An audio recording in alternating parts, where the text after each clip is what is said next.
respuesta.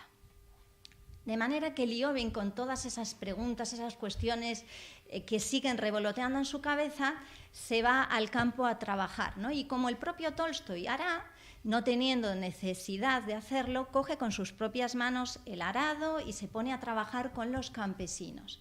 Y en una de las conversaciones con uno de los campesinos, Fiódor, le señalará que hay hombres que viven solo para sí mismos, que solo piensan en llenarse el buche. Pero Focanich es un viejo honrado, ve para su alma, se acuerda de Dios, vive justamente según la ley de Dios. Y entonces Liobin dice que siente como una chispa eléctrica que le llena la cabeza y que hace que todas aquellas inquietudes que estaban revoloteando en su cabeza desde hace tiempo se amalgamen, se fundan y le lleven a una nueva situación. Y piensa Liobin, no vivir para uno mismo, sino para Dios. ¿Pero qué Dios? Todavía está en búsqueda de ese autor, ¿no? ¿Hay algo más irracional que lo que dijo Fiódor? Dijo que uno no debe vivir para sí mismo, para la satisfacción de sus propias necesidades, o en otras palabras, que no debemos vivir para lo que comprendemos, para lo que nos atrae, para lo que queremos, sino para algo incomprensible, para Dios, a quien nadie puede comprender o definir. Bueno, ¿y qué? ¿Acaso no comprendí las palabras de Fiódor? Y dado que las comprendí, dudo de su rectitud, y dado que las comprendí yo, no las puede comprender cualquiera, y dado que las comprendo ahora, no las pudieron comprender antes, ni las comprenderán después. Y se da cuenta de que lo que le sucedía a Liobin es que estaba buscando milagros grandiosos, épicos, y que, sin embargo, el único milagro posible, dice el texto, el único milagro posible y eterno, que es el que me rodea por todos lados, ¿no? De manera que, alejándose de la carretera, se interna en el bosque y en conexión con la naturaleza, con el bosque, dice que ha comprendido ya todo desde el principio. Eso, que en buena parte es lo que se refleja en la vida del propio Tolstói. Todos tenemos la imagen de Tolstói llevando el arado ya con las barbas largas y con una imagen muy contraria a lo que uno se espera de un aristócrata ruso. Es algo que aparece también en la muerte de Iván Ilich. Pero al principio, Iván Ilich, en su incesante búsqueda de acción para no reflexionar, cuando se habla del campo, precisamente es algo que a él le desagrada, porque dice que, alejado de su trabajo, siente por primera vez en su vida no solo aburrimiento, sino una insoportable congoja. En el momento en el que se detiene, tiene que pensar, y cuando piensa, se busca respuestas a algo como el sentido de la vida y de la muerte y siente esa congoja. Por eso, en la muerte de Iván Ilich, el personaje de Gerasim es un personaje clave. Es el siervo que procede del campo y, frente a la idea que todos le dan, quienes le rodean, de que no está enfermo Iván Ilich, que no pasa nada, que el médico le dice que se puede curar si sigue sus pautas, Gerasim es el único que le dice todos hemos de morir, el único que le consuela, que habla con sinceridad. El problema que tiene Tolstói, entre otros muchos, es cómo reflejar en una novela realista el sentido de la vida, el sentido de la muerte, ¿no? Una novela realista que ha de atenerse a las costumbres más o menos contemporáneas, próximas al detallismo descriptivo y esencialmente a los elementos de la naturaleza. Además, en una época, la obra está escrita entre 1884 y 1886, en que reina el naturalismo acaudillado por Zola, ¿no? Zola, entre otras cosas, es el que ha dicho que solo la ciencia hará todopoderoso al hombre. Zola, que además ha expuesto que el ser humano está determinado por las leyes científicas, que está determinado por la biología, por la ley de la evolución de las especies, por el momento histórico, por una serie de leyes que son las que él emplea para instaurar lo que denomina la novela experimental. Y la muerte de Iván Ilich es justamente una reacción contra este tipo de novela, ¿no?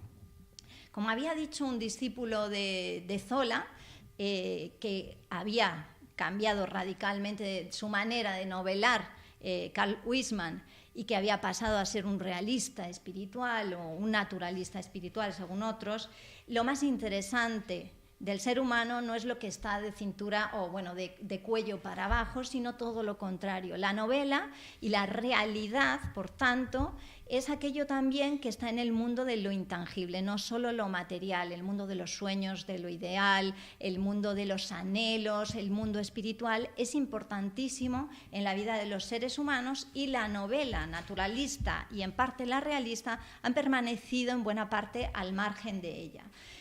Por eso, la novela, frente al peso que puede haber en una novela de esta índole en la acción, pasa a recaer ahora en la conciencia, en el yo interior. No hay tantas acciones, el protagonismo está ya en la conciencia del personaje. De la misma manera que el motor del conocimiento no es ya la ciencia, como para una novela naturalista sería, sino que pasa en buena parte a ser la propia intuición del ser humano. Iván Illich da igual que le digan el médico que es el apéndice vermiforme, aquello que tiene mal y que se puede curar, o que los demás le digan que está enfermo. Iván Illich y Gerasim saben que se va a morir, que no es el apéndice. La novela no niega la ciencia, solo que ve que en la ciencia hay límites para explicar las cuestiones más importantes. De manera que la novela, eso sí, va a reflejar con términos propios de la fisiología la enfermedad, jugando con el estilo propio de la novela naturalista, y nos habla de cómo en cierto momento que Iván intenta no pensar en su muerte, se despide de los demás, se desnuda, es decir, se queda vulnerable sin la armadura con la que se había protegido, va a la biblioteca y dice, coge una novela de Zola. Es claramente una mención al rechazo que va a sentir hacia toda explicación cientifista, ¿no? Dice que coge una novela de Zola, pero no la leyó. No la leyó, sino que se dio a pensar y en su imaginación se efectuó la deseada corrección del apéndice vermiforme. No la leyó porque la explicación científica no basta, ¿no? Por eso el personaje acaba por gritar nuevamente, Dios mío, el apéndice vermiforme. No se trata del apéndice o del riñón, sino de la vida y de la muerte, ¿no? Como digo, la novela hace una crítica a la incapacidad de la ciencia para explicarlo todo, a pesar de la fe que muchos ponen en la ciencia. Algo que ya estaba también, desde luego, en Ana Karenina, ¿no? El propio personaje de Liobin había reflexionado muy especialmente sobre la evolución de las especies. Y hablando de las antiguas creencias de Liobin, oímos a su conciencia. Solía decir que en mi cuerpo y en todos nosotros, sin exceptuar a esos álamos o a las nubes o a las nébulas, tiene lugar un proceso de evolución. ¿Pero evolución de qué y hacia qué? ¿Una evolución y una lucha infinitas? Como si pudiera haber dirección y lucha en el infinito. Y me chocaba que, a pesar de calentarme los sesos buscando alguna solución por esa vía, el sentido de la vida, el de mis propios impulsos y aspiraciones, no se me revelaba. Y quedé atónito y gozoso cuando el campesino me expresó en palabras, vivir para Dios, para el alma. No he descubierto nada, dice humildemente, solo he tropezado con lo que ya sabía. Esa idea de estaba en la trastienda de mi educación, de mi vida, de mis creencias, y ahora vuelvo a ellas. Dice, me he librado del engaño, he encontrado a mi amo y señor. ¿Por qué habla la novela constantemente en esos términos del apéndice vermiforme? Pues la apendicitis, porque el apéndice vermiforme es, por la evolución de las especies, como órgano vestigial, y más en aquella época se creía que debería haber desaparecido porque había perdido sus funciones. De manera que, en el fondo, lo que nos está diciendo es que por evolución de las especies no tiene ningún sentido la muerte del personaje, porque además la apendicitis generalmente se cura. De manera que, en el fondo, está guiñándonos, está advirtiéndonos, la ciencia no nos da respuesta a las grandes preguntas. La novela ha ido deslizando una serie de símbolos casi imperceptibles para muchos de los lectores, ¿no? El hecho de que la novela que coja sea la de Zola, el hecho de que sea el campesino el único que lo comprende, el hecho de que sea el apéndice vermiforme, etcétera, etcétera. ¿Por qué? Pues porque estamos hablando de una novela realista, de manera que él, como Tolstói, como otros autores en otros lugares que también tienden a esa literatura espiritual dentro del realismo, evitan el juego de charadas, decía Pérez Galdós, hablando de una novela, cuando le acusaban de haber usado símbolos, él decía, no quiero que se convierta en un juego, en una especie de jeroglífico, en que tenga uno que adivinar de qué se trata en el fondo, ¿no? Dice que entonces perdería todo su encanto. Y se defiende también diciendo que en cualquier caso los símbolos deberían ser del orden material, para no convertir aquello en un texto poético, sino atenerse a esa realidad propia de la literatura. ¿Por qué Iván Illich es un magistrado, en definitiva? Sí, porque lo era el Iván Illich histórico, pero es también porque el magistrado es aquel que dice lo que es bueno o lo que es malo, el que sentencia, pero también porque en la aplicación fría de la ley va a reflejarse la despersonalización, la deshumanización de las profesiones, ¿no? Cuando él vaya al médico y se encuentre un médico que aplica el mismo sistema que él aplicaba, lo que se denomina el odioso protocolo médico, se encuentra con que es frío, con que no le ve realmente a él, con que dice aquello al médico le traía sin cuidado, ¿no? Se da cuenta, es el espejo el médico de lo que el magistrado había sido. Otro símbolo es la propia casa que está decorando Iván Illich, ¿no? En el momento en el que está en el auge laboral y tiene más dinero y empieza a decorar su casa, que lo hace todo a imitación de la aristocracia rusa, pone la entrada más bonita para que las visitas la vean.